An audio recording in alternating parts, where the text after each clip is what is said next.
ഞങ്ങൾക്കെല്ലാവർക്കും ഒരുപോലെ പ്രിയപ്പെട്ട എഴുത്തുകാരിയാണ് ശാന്തകുമാരി ടീച്ചർ. ശാന്തകുമാരി ടീച്ചറിന്റെ പ്രഥമ കാവ്യ സമാഹാരത്തിന്റെ പ്രകാശന പരിപാടി കഴിഞ്ഞ് ഇറങ്ങി നിൽക്കുകയാണിപ്പോൾ. വളരെ ഗംഭീരവും സുന്ദരവുമായ ഒരു സമ്മേളനമായിരുന്നു അത്. കൃത്യം 4:10 തുടങ്ങുകയും 6:10 അവസാനിക്കുകയും ചെയ്തപ്പോഴും യാതൊരു മടുപ്പുമില്ലാതെ നിറഞ്ഞ സദസ്സിന് മുന്നിൽ ആ പരിപാടി നടന്നു എന്നുള്ളതാണ് ഏറ്റവും വിശേഷമായ കാര്യം. ഉദ്ഘാടകനായ MR ഗോപകുമാർ സാർ കാവ്യാത്മകമായ പ്രഭാഷണമാണ് അവതരിപ്പിച്ചത്. അത് കഴിഞ്ഞത് ഏറ്റുവാങ്ങിയ MR തമ്പാൻ സാർ അടക്കം വേദിയിലെ എല്ലാവരും അവരാൽ കഴിയുന്നതിൻ്റെ ഏറ്റവും മികച്ച രീതിയിൽ സംസാരിച്ചു.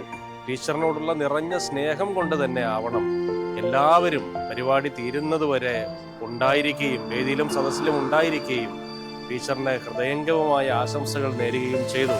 ഒരു എഴുത്തുകാരിയുടെ ആദ്യത്തെ പുസ്തകത്തിന് ഇത്രയേറെ അംഗീകാരം ലഭിക്കുക എന്ന് പറഞ്ഞാൽ തന്നെ ആ എഴുത്തിന് ജനത നൽകുന്ന അംഗീകാരത്തിന്റെ പ്രധാനപ്പെട്ട ഒരു ദർശനമാണ്, ഒരു സൂചനയാണ് അതിൽ നിന്ന് കിട്ടുന്നത്. തുടർന്നും ടീച്ചറിന് നല്ല സർഗാത്മക ഭാവി നേർന്നുകൊണ്ട് അവസാനിക്കും.